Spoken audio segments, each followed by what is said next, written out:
Alright, this is Steve from STO N SHO. We're doing a fitment today at BMW. This is the brand new i5. This is the E40, eDrive 40. Unfortunately, there's a car wash right over where the car is, so I'm having to compete with that. This is the window sticker here. The M Sport version of this, the M60, is going to be a different bracket, so this bracket will not work on the M60. And like all our vehicles, it's vehicle specific, so this bracket will fit and work on this car only. Okay, here's the front of it. It's going to mount in the lower center there.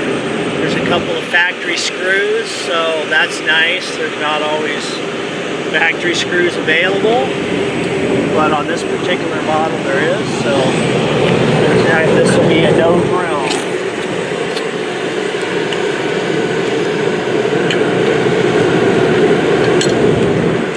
Alright, so this is Mike, and I'm going to take over now, and I'm going to go ahead and remove the two center screws using a 10mm socket.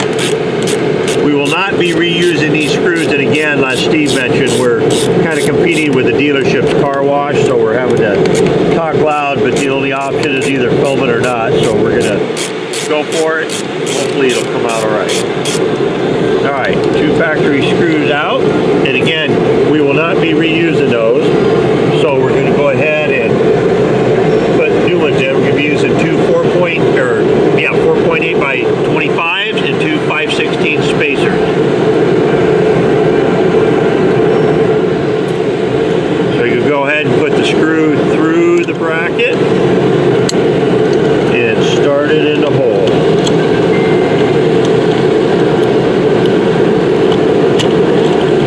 Yep. Let's try that again. There you go. Real important too, there is a metal J-clip up there, and that's what we're trying to hit. So you want to make sure that you are engaging in that metal J-clip. And there we go. So we got both of them in there good. So we're going to now grab our 8mm socket, and we're going to tighten these up.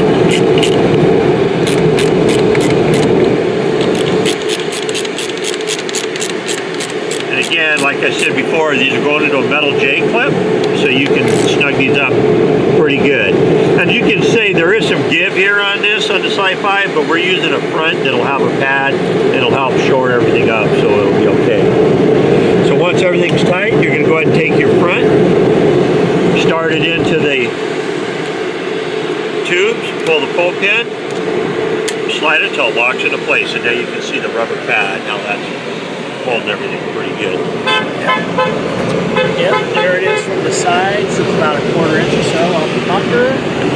And then there's your front view, and your license plate will go onto that front plate there. And your fitment is done.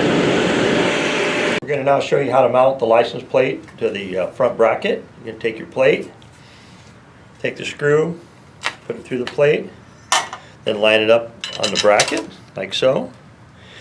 Put the nylon lock nut on it. Now the nylon lock nut will have a nylon ring and then no ring, so the ring goes to the outside. So when you put it on, make sure the ring goes to the outside. And then take your 10mm socket or wrench, if you have just a wrench, Phillips screwdriver, and just tighten them up.